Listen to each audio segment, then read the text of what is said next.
Okay, so we're through with the conduction through the single and composite plain wall. So proceed na tayo sa conduction through single and composite pipe. Starting with conduction through single pipe. Okay, so meron tayong pipe. Then suppose na yung temperature sa inside surface is T in, while yung temperature sa outside surface is T out. So just like kanina sa wall, assume natin na yung temperature inside is hotter than the temperature outside. So yung heat will be transferring or will be traveling from the inside surface up to the outside surface. So from the hotter up to the cooler surface. Okay, so conduction through single pipe, ang formula for Q, we have delta T, so that is T in minus T out all over Ln of the outside diameter. So dapat given yung outside diameter divided by the inside diameter. Okay, then all over 2 pi times the length ng pipe times the thermal conductivity ng pipe material. Okay, so Q is equal to delta T over Ln outside over inside diameter all over 2 pi length times thermal conductivity. So sa pipe naman, ang thermal resistance is Ln dO over di over 2 pi Lk. Kanina sa wall, ang thermal resistance niya is X over K. So sa single pipe, ito naman ang thermal resistance. So this is the formula for the conduction through single pipe. So what if composite pipe naman? Okay, so composite pipe is a pipe composed of 2 or more components. So in the figure, meron tayong dalawang pipe components. So sabihin natin na yung nasa loob is pipe component A, then yung nasa labas is pipe component B.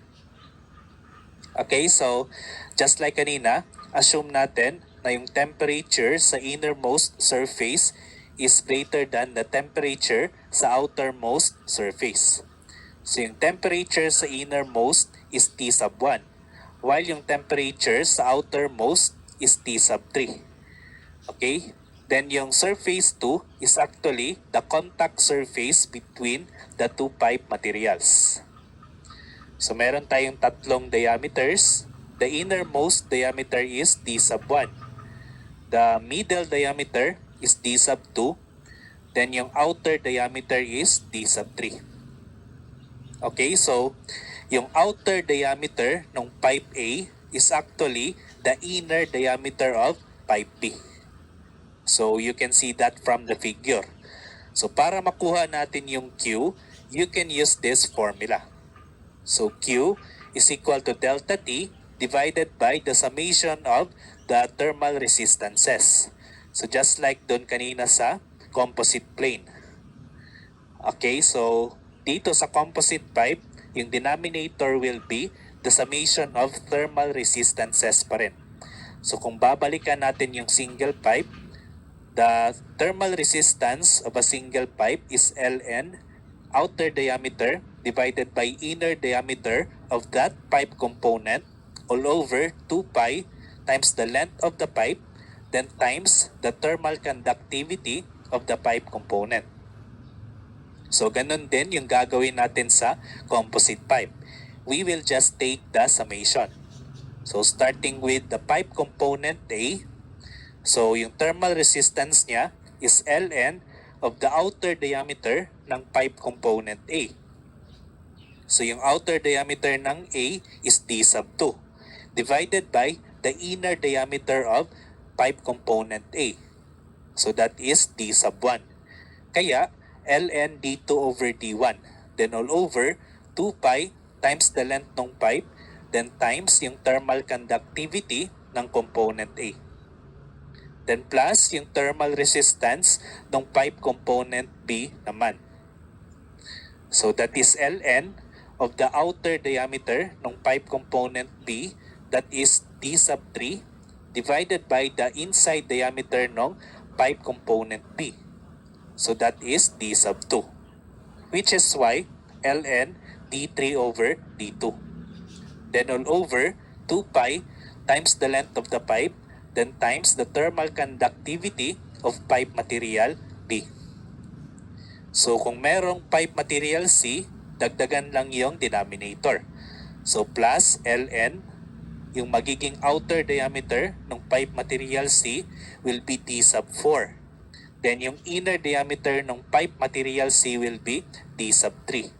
So magiging ln d sub 4 over d sub 3 all over 2 pi L times K sub C. Okay? So yung delta T natin dito will be the innermost temperature minus the outer surface temperature. So in this case, that is T sub 1 minus T sub 3. Okay, so kung mapapansin nyo, basta composite pipe or composite plain wall, ang nag-iiba lang sa formula ng single pipe saka single wall is yung denominator. So nagiging summation lang ng thermal resistance for each pipe component or for each wall component. So hindi ganon kahirap tandaan yung mga formulas. Okay, so we're through with the conduction through composite pipe, conduction through single pipe, conduction through composite wall, and conduction through single wall. So let us proceed now sa conduction through hollow sphere. Okay, so ganun pa rin. Sa hollow sphere, dapat merong inside saka outside diameter or inside and outside radius. So kung yung temperature sa loob is greater than the temperature sa labas, yung heat transfer will be from inside into outside. So yung formula for the heat transfer for the conduction through hollow sphere, so Q is equal to 4 pi, then times yung K or yung thermal conductivity ng hollow sphere material, then times the product of the radius. So the outer radius times the inner radius, then times delta T. So yung temperature sa inner surface minus yung temperature sa outer surface. Then divided by the outer radius minus the inner radius. Okay, so ito yung formula natin for the conduction through hollow sphere. Okay, so we're through with conduction. Let us now proceed sa next mode of heat transfer, which is yung convection.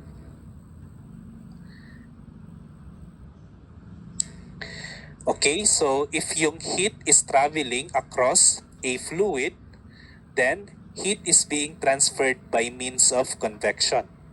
So kanina sa conduction, heat travels across a solid medium. Dito naman sa convection, heat travels through a fluid. Okay, so yung formula for convection, we have here Q is equal to the film coefficient. So yung H depends on the type of fluid. So given yan sa problem. Then times the area, then times delta T. Okay, so ganun lang kasimple yung formula for the convection. Now there are problems sa plain wall or pipe na kino-consider din ang convection. So hindi lang purely conduction. So actually, magiging combination na ng conduction and convection. Yung fluid around the wall or around the pipe, nagko-contribute din yan sa thermal resistance ng wall or pipe. So ano kaya yung mangyayari sa formulas kapag na-consider na ang convection? So kung babalikan natin yung conduction through composite plain wall, yung formula for Q or yung heat transfer from surface 1 to surface 3 is given by A delta T. So yung delta T is the temperature difference between the wall surfaces. So yung inner minus yung outer surface. Then divided by the summation of the thermal resistance for each wall material. Okay, so what if combination na ng conduction and convection? So again, sinabi ko kanina na yung fluid around the wall nagko-contribute din yan sa thermal resistance ng wall material. So ibig sabihin, magkakaroon ng changes dito sa denominator. So expect natin yan. Okay? So yung fluid sa loob ng wall has a film coefficient H sub I. Then yung fluid outside the wall has a film coefficient of H sub O. So yung magiging formula natin for Q from 1 to 3 is ganito. So the area ng wall pa rin, then times delta T. Pero this time, yung delta T natin will be T sub I or yung temperature ng fluid sa loob minus T sub O or yung temperature ng fluid sa labas ng wall. So instead of T1 minus T3. Then yung denominator, so kanina ang denominator natin is XA over KA plus XP over KB only. Or that is the summation of the thermal resistances ng each wall material. Pero this time, since kinonsider na natin yung convection, dadagdagan na natin yung thermal resistance. So yung thermal resistance ng fluid inside the wall is given by 1 over HI. While yung thermal resistance naman ng fluid outside the wall is 1 over HO. Okay, so nakita natin na nagkaroon ng change sa formula ng Q kapag na-consider na ang convection around the wall. So ganun din ang mangyayari sa pipe. Okay, so kanina, yung formula ng heat transfer kapag hindi pa na-consider yung convection is ito lang. So we have Q is equal to delta T over the summation of the thermal resistance ng each pipe component. So yung delta T is the temperature ng inner surface minus the temperature of the outer surface. Then divided by Ln, outer diameter ng pipe A, divided by inside diameter ng pipe A. So that is Ln d2 over d1 divided by 2 pi L. So yung L is yung length ng pipe, then times yung thermal conductivity ng pipe A. So ito yung thermal resistance ng pipe A. Then plus yung thermal resistance ng pipe B.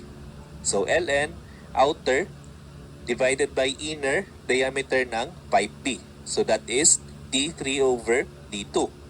Then divided by 2 pi length ng pipe, then times thermal conductivity ng pipe B. Then kung meron pang another component, dagdagan lang yung thermal resistance. So Ln, outer diameter ng third component, divided by inner diameter ng third component, divided by 2 pi L K C. So sabihin natin pipe material C kung meron man. Okay? So purely conduction lang yung formula na ito. So what if meron ng fluid inside and outside? Sabihin natin merong fluid sa loob. So usually hot gas or steam. Sabihin natin meron siyang temperature na Tin. Then yung kanyang film coefficient is Hi. Then ganun din, sabihin natin merong fluid outside of temperature Tout.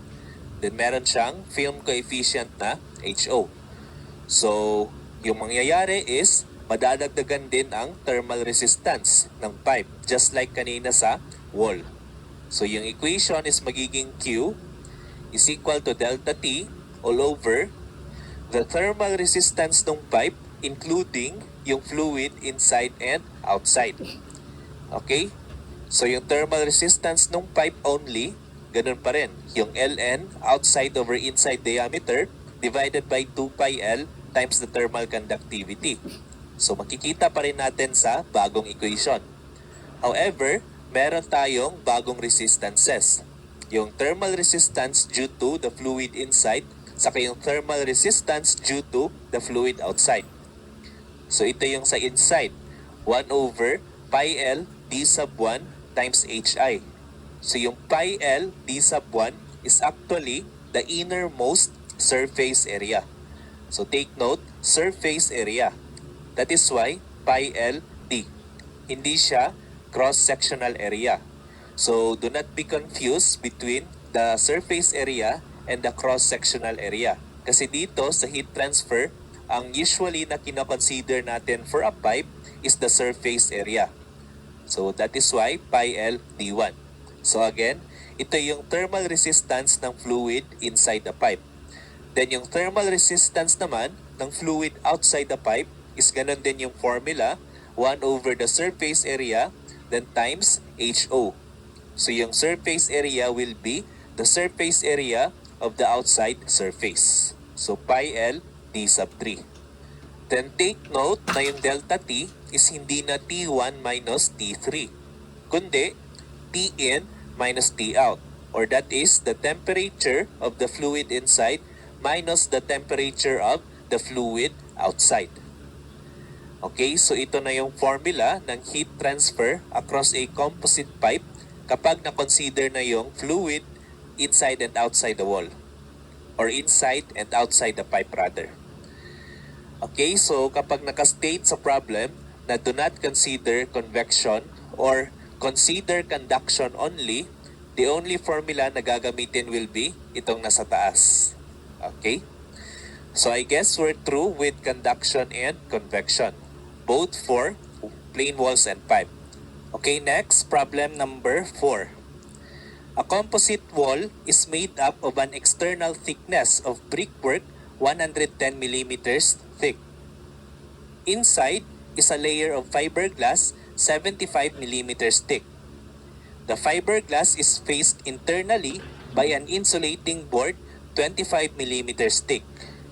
Okay, so kung i-imagine natin yung wall, it is made up of 3 layers. Yung sa outermost layer is the brickwork. Then, the innermost layer is an insulating board. Then, between the insulating board and the brickwork is the fiberglass, which is 75 millimeters thick. Okay, so, given naman yung coefficient of thermal conductivities ng tatlo. For the brickwork, that is 1.5. For the fiberglass, that is 0.04. And for the insulating board, that is 0.06. The surface transfer coefficients of the inside wall is 3.1 watts per meter squared Kelvin, while that of the outside wall is 2.5 watts per meter squared Kelvin. Take the internal ambient temperature as 10 degrees Celsius and the external temperature is 27 degrees Celsius. Determine the heat loss or the heat transfer through such wall 6 meters high and 10 meters long. Okay, so another example of composite plain wall. Since given sa problem, yung outside saka yung inside film coefficients. Also given yung outside saka yung inside temperature ng mga fluids. Then, ang pinapahanap is the heat transfer. So given tayo ng wall area, 6 meters by 10 meters. Okay, so solve natin yung problem. So di ba kapag composite wall, Q is equal to the area ng wall times change in temperature divided by the total thermal resistance, including yung thermal resistance ng film coefficients.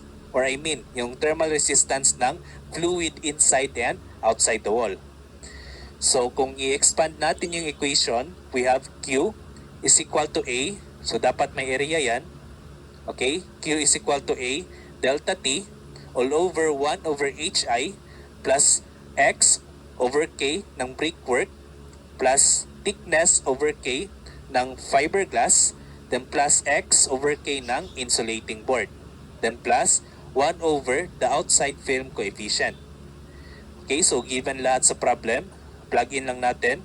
Q is equal to the area, so that is 6 times 10, then times delta T, so 27 degrees Celsius minus 10 degrees Celsius divided by 1 over 3.1. So ito yung inside film coefficient. Then plus thickness ng brickwork, that is 0.11 meters divided by yung thermal conductivity ng brickwork, that is 1.5 watts per meter Kelvin. Then plus thickness ng fiberglass, that is 0.075 divided by yung K ng fiberglass, 0.04 watts per meter Kelvin.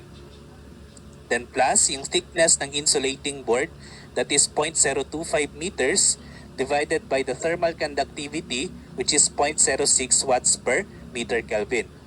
Then finally, plus 1 over the outside film coefficient, which is equal to 2.5 watts per meter squared Kelvin.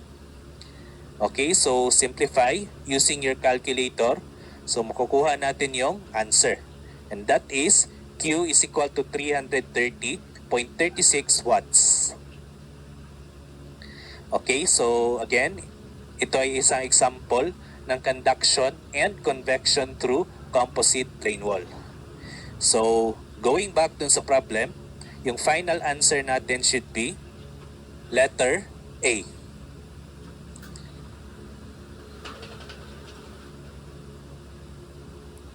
Okay, problem number 5. Calculate the heat loss per linear feet from 2-inch nominal pipe.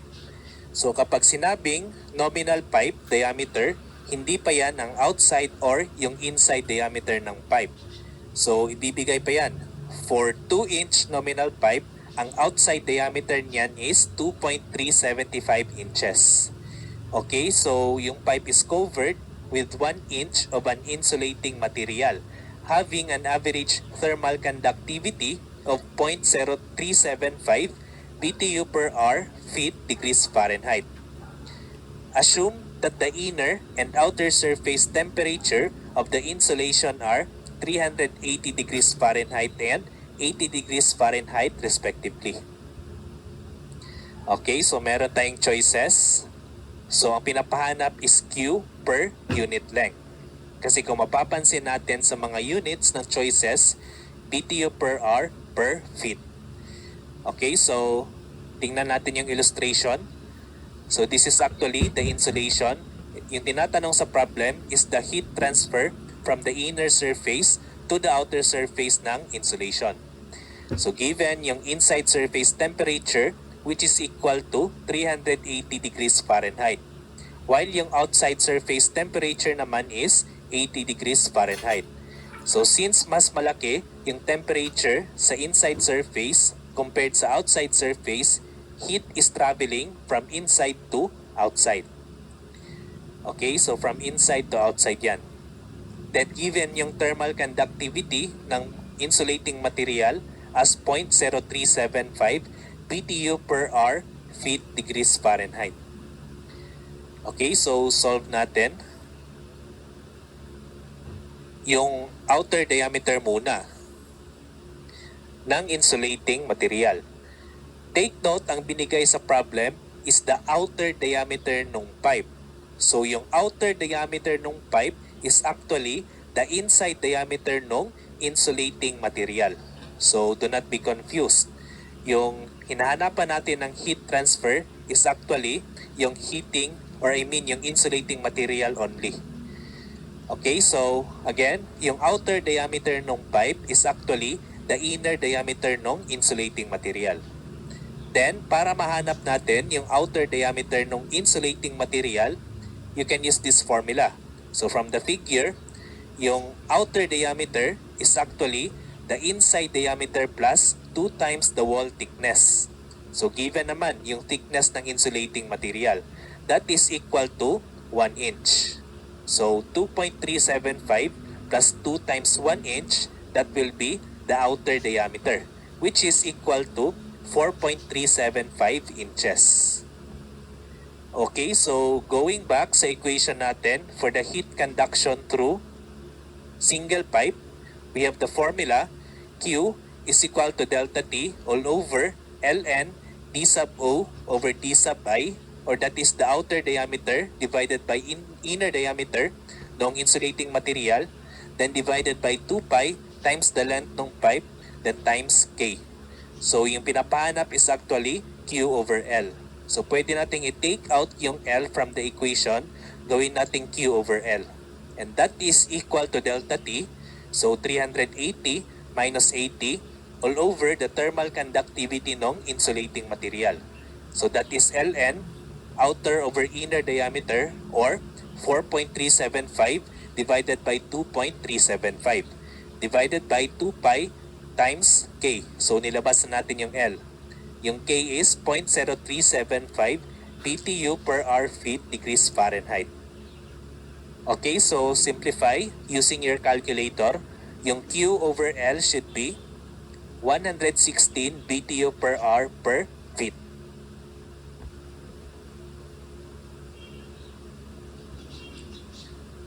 Okay, so this is your final answer. Going back dun sa ating problem, the answer should be letter B. Okay, so let's have the next problem, number 6. A pipe with an outside diameter of 2.5 inches is insulated with a 2-inch layer of asbestos. So given ang thermal conductivity ng asbestos insulation, and that is 0.396 BTU inch per hour feet square degrees Fahrenheit, followed by a layer of cork 1.5 inch thick. Given yung thermal conductivity ng cork, which is equal to 0.3 BTU inch per hour feet square degrees Fahrenheit. If the temperature of the outer surface of the cork is 90 degrees Fahrenheit, calculate the heat loss per 100 feet of insulated pipe. Okay, so given yung inside temperature ng surface ng asbestos, and that is 290 degrees Fahrenheit. So therefore, ang pinapahanap is the heat transfer from the inside surface ng asbestos to the outside surface ng cork insulation. Okay, so tingnan natin yung illustration. So yung first layer ng pipe, we have here the asbestos insulation. So yung inside diameter ng asbestos insulation, let natin as D sub 1. Then, let natin as D sub 2 be the outer diameter of the asbestos insulation. Then, yung next layer is actually a cork insulation. So, yung inside diameter ng cork is actually the outside diameter ng asbestos, which is why yung inside diameter ng cork is also D sub 2. Then, let natin as D sub 3 be the outside diameter ng cork. Now, take note na in this pipe configuration, yung innermost diameter natin is D sub 1, while yung outermost diameter is D sub 3. So, yung D sub 2 is actually the interface diameter. So, yung surface of contact ng dalawang pipes. Okay? So, yung temperature daw ng inside surface ng asbestos insulation is 290 Fahrenheit. While yung temperature ng outermost surface, which is yung outer surface ng cork, is 90 degrees Fahrenheit. So D1 is actually the inside diameter ng asbestos insulation, which is the outer diameter ng pipe sa problem. Okay, so to find D2, you can use this formula. So D2 from the figure is actually D1 then plus 2 times the thickness ng asbestos. Okay, so given yung D1, then given yung thickness ng asbestos, that is 2 inches. So plug in sa equation, D2 is equal to 2.5 plus 2 times 2. So again, yung thickness ng asbestos, kindly look at the problem, that is 2 inches. So therefore, yung D sub 2, which is yung outside diameter ng asbestos, which is also the inside diameter ng cork, will be 6.5 inches. Okay, so finally, yung outside diameter ng cork is equal to the inside diameter ng cork D2 plus 2 times the thickness ng cork. So given yung thickness ng cork equal to 1.5 inches. So just plug in D2, that is 6.5, then plus 2 times 1.5. So therefore, yung D sub 3 is equal to 9.5 inches. So kompleto na yung mga diameters natin. Pwede na nating isolve yung heat transfer from the inner surface ng asbestos to the outer surface ng cork. Okay? So given din yung K ng asbestos, that is 0.396 BTU inch per hour feet square degrees Fahrenheit. Then yung thermal conductivity rin ng cork, which is equal to 0.3 BTU inch per hour feet square degrees Fahrenheit. Okay, so recall natin yung formula for Q for composite pipe. We have Q is equal to delta T all over the summation of the thermal resistances ng pipe materials or pipe components. So meron tayong dalawa, asbestos and cork. So delta T over Ln, outside diameter ng asbestos divided by inside diameter ng asbestos divided by 2 pi times the length ng pipe then times yung thermal conductivity ng asbestos. Then plus yung thermal resistance ng cork insulation. So Ln, outside diameter ng cork divided by inside diameter ng cork divided by 2 pi length ng pipe then times yung thermal conductivity ng cork. Okay, so para mas madali, pwede natin i-factor out yung pi L from the equation dito sa denominator. So yung Q is magiging delta T, then factor out, magiging 1 over pi L times the quantity ln d2 over d1 over 2 k sub A plus ln d3 over d2 over 2 k sub C. Then pwede nating ilipat yung pi times L sa numerator. So magiging Q is equal to pi times yung length ng pipe then times delta T divided by ln d2 over d1 over 2 times yung thermal conductivity ng asbestos plus ln d3 over d2 all over 2 times k sub C. Then, plug in natin yung given. So, Q is equal to pi times yung length ng pipe which is 100 feet then times the quantity delta T. So, that is 290 minus 90 degrees Fahrenheit divided by ln 6.5 divided by 2.5. So that is the outer diameter ng asbestos divided by yung inner diameter ng asbestos all over 2 times K. So 0.396 divided by 12. Then take note, bakit natin i-divide by 12 yung mga thermal conductivities? Kasi if you look at the given, ang unit is in BTU inch per hour feet square degrees Fahrenheit. So, di ba, kung matatandaan natin na yung K kapag English dapat BTU per hour feet degrees Fahrenheit. So, kailangan hanapan natin ng paraan na makancel out yung inch dito sa numerator saka yung isang feet dito sa denominator. Which is why dinivide natin yung 1 inch sa numerator by 12 para maging 1 over 12 feet. So, makakancel out yung feet saka yung isang feet sa feet squared dito sa denominator. Okay, so do not be confused. Kailangan bantayan, baka magkamali kayo sa pag-solve ng problem. So, that is why dinivide natin by 12 yung 0.396. Ganon din sa 0.3.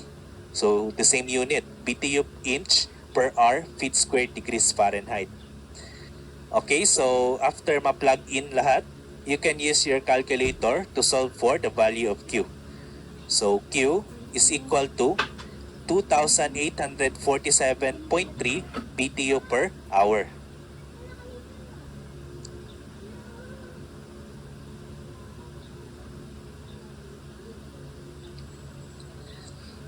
Okay, so yung final answer natin should be letter C. 2,847.42 BTU per hour. Okay, so proceed tayo sa number 7.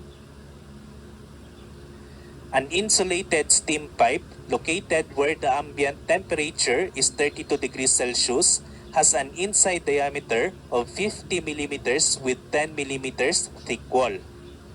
Okay, the outside diameter of the corrugated asbestos insulation is 125 millimeters and the surface coefficient of the steel air, H sub O, is equal to 12 watts per meter squared Kelvin. Inside the pipe is a steam having a temperature of 150 degrees Celsius with film coefficient H sub I equal to 6,000 watts per meter squared Kelvin. The thermal conductivity of pipe and asbestos insulation are 45 and 0.12 watts per meter Kelvin respectively. Determine the heat loss per unit length of pipe. Okay, so yung pinapahanap sa problem is actually yung heat loss per unit length ng pipe, or that is Q over L. So, illustrate muna natin yung problem. Okay, so given tayo ng pipe na merong nagfo-flow na steam at 150 degrees Celsius. Then, let natin as D sub 1 be the inside diameter ng pipe. Let naman natin as D sub 2 be the outside diameter ng pipe. Okay, so yung pipe is covered with an asbestos insulation. So, let natin as D sub 3 be the outer diameter ng asbestos insulation. So, yung inside diameter ng insulation is just the same as the outer diameter ng pipe, which is D sub 2. Okay, so given tayo ng ambient air surrounding the pipe with a temperature of 32 degrees Celsius. Okay, so given din tayo ng inside film coefficient for the steam, and that is 6,000 watts per meter squared Kelvin. Also, given din tayo ng outer film coefficient for the air, which is equal to 12 watts per meter squared Kelvin. Then yung thermal conductivity ng pipe is equal to 45 watts per meter Kelvin, while yung thermal conductivity ng insulation is 0.12 watts per meter Kelvin. Okay, so before natin masolve yung heat transfer, we have to identify first yung mga diameters. So let's start with the inside diameter ng pipe, which is given sa problem, and that is 50 millimeters. Next, yung D sub 2, outer diameter ng pipe or inside diameter ng insulation. So D sub 2 is equal to D sub 1 plus twice the thickness ng pipe. Okay, so yung thickness ng pipe is given sa problem. So plug in lang natin D sub 1, that is 50 millimeters, then plus 2 times the thickness, that is 10 millimeters. So therefore, D sub 2 is equal to 70 millimeters. So again, yung D sub 2 is both the outside diameter ng pipe and the inside diameter ng asbestos. Then finally, D sub 3 or yung outer diameter ng asbestos is given sa problem, and that is 125 millimeters. Okay, so para consistent ang units natin, kung mapapansin nyo na dito sa mga given na H saka K, naka-meters yung unit of length. So therefore, i-convert natin yung mga millimeters into meter. So yung D1 will be 0.5 meters. Yung D2, that is 0.7 meters. While yung D3, that is 0.125 meters. Okay, so if you remember na yung formula natin for the heat conduction and convection for composite pipe, we have Q is equal to delta T 1 over or delta T over 1 over pi L D sub 1 HI plus ln D sub 2 over D sub 1 over 2 pi L K sub A, then plus ln D sub 3 over D sub 2 all over 2 pi L K sub P plus 1 over pi L D sub 3 H sub O. Okay, so pwede nating i-factor out yung pi L just like sa ginawa natin sa previous problem. Then pwede nating ilipat sa numerator. So para mas madali. So yung equation natin is magiging ganito. Q is equal to pi L delta T all over 1 over D1 HI plus ln D2 over D1 over 2 times K sub P. So plus ln D sub 3 over D sub 2 all over 2 times K sub A plus 1 over D sub 3 times H sub O. So tandaan lang na using this formula, dapat yung i-multiply sa H sub I is the innermost diameter. So in this case, yung innermost diameter natin is D sub 1. The same thing sa H sub O. Dapat ang i-multiply sa kanya is yung outermost diameter ng pipe. So in this figure, yung outermost diameter is D sub 3. Okay, so remember na yung pinapahanap dito is Q over L. So represent natin for this problem yung Q over L as small q. Okay, so plug in natin yung given. Q or small q, or that is Q over L, is equal to pi times delta T. So delta T is 150 minus 32. So that is the temperature of the fluid inside the pipe minus the temperature of the outside air. Then divided by 1 over the innermost diameter, which is equal to 0.5, then times HI, which is equal to 6,000 watts per meter squared Kelvin. Then plus ln of D2, so yung D2 is actually 0.7 divided by D1, and that is 0.5 divided by 2 times 45. So this is the thermal resistance of the pipe material. Then plus ln of 0.125 over 7. So that is ln D3 over D2 all over 2 times K sub A. So 2 times 0.12. This is actually the thermal resistance naman ng asbestos insulation. Then plus 1 over the outermost diameter, which is 0.125, then times the outside film coefficient, which is equal to 12 watts per meter squared Kelvin. Okay, so ito yung ating Q over L or small q. So using your calculator, so type nyo lang. So masasolve natin yung correct answer. And that is Q over L is equal to 120 watts per meter. Okay, so you have that. For problem number 7, our final answer should be letter B, 120 watts. A hollow sphere is heated by means of a heating coil having a resistance of 100 ohms placed in the inside cavity. The average thermal conductivity of the sphere is 30 BTU per hour feet degrees Fahrenheit. Calculate the current necessary to maintain the temperature difference between the inside and the outside surface ng sphere of 8 degrees Fahrenheit. The inside and the outside diameters of the sphere are 20.32 centimeters and 22.86 centimeters respectively. Okay, so if you try to imagine the problem, so meron kang hollow sphere, then merong heating coil sa loob ng sphere. So yung heating coil na yon is nagpo-produce ng power loss, then natatransmit siya as heat dito sa sphere. So meron tayong heat conduction from the sphere or from the inside surface ng sphere to the outer surface ng sphere. So yung question is, ano yung kailangan na current to maintain yung temperature difference na 8 degrees Fahrenheit. Okay, so to solve this problem, equate natin yung power loss from the heating coil to the heat conduction dun sa sphere. Okay, so yung heat conduction sa sphere is equal to the power loss ng heating coil.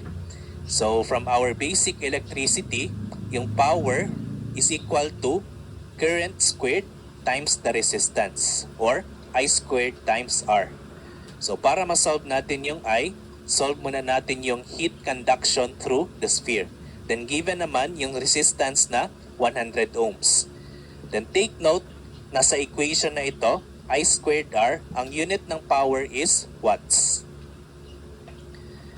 Okay, so solve muna natin yung heat conduction through the sphere. So we have Q is equal to 4 pi times the thermal conductivity times the outer diameter times the inner diameter times delta T. Then all over the outer radius minus the inner radius. So radius pala, hindi diameter. Okay, so plug in natin yung given. So we have Q is equal to 4 pi, then times yung thermal conductivity. So 30 times 1.73. Now take note na yung unit ng 30 is BTU per hour feet degrees Fahrenheit. So kailangan i-convert natin into watts per meter Kelvin. So remember, meron tayong conversion factor, BTU per hour feet degrees Fahrenheit is equivalent to 1.73 watts per meter Kelvin. Okay, so kailangan i-convert natin into SI kasi ang target natin na unit is watts. Then times the outer radius, that is 0.2286 meters divided by 2. Yung inner radius is 0.2032 divided by 2. Okay, so ang given sa problem is diameter, which is why dinivide natin by 2. Then times 8 degrees Fahrenheit. Then ito yung change in temperature natin, times 5/9. So bakit minultiply natin ng 5/9? Okay, so meron tayong conversion from degrees Fahrenheit to degrees Celsius and vice versa. That is for temperature only. Kapag sinabi namang change in temperature ang i-convert natin, so take note yung 8 degrees Fahrenheit is already delta T na yan. So kapag kinonvert natin yung delta T from Fahrenheit to Celsius, we have this conversion factor. Okay, so to obtain delta T in Celsius, multiply natin by 5/9 yung delta T in Fahrenheit. Okay, so again, iba yung conversion from Fahrenheit to Celsius. Iba rin yung conversion from delta T in Fahrenheit to delta T in Celsius. So just multiply yung delta T in Fahrenheit by 5/9. So para maging Celsius yung delta T. Okay, then all over the outer radius, that is 0.2286 divided by 2 minus the inner radius, which is 0.2032 divided by 2. Okay, so using your calculator, the value of the heat conduction through the sphere should be 2,650.52 watts. Okay, so again, let us equate this into the power, which is equal to I squared R. So para masolve natin yung current I. Okay, so yung power loss is equal to the heat conduction through the sphere, and that is 2,650.52 is equal to I squared, then times yung thermal resistance, or yung electrical resistance na given, which is 100 ohms. So using your calculator, 2,650.52 divided by 100, then taking the square root will give you the value for the current, and that is 5.15 amperes. Okay, so going back dun sa problem, your final answer should be letter A. So ito yung pinakamalapit sa answer natin.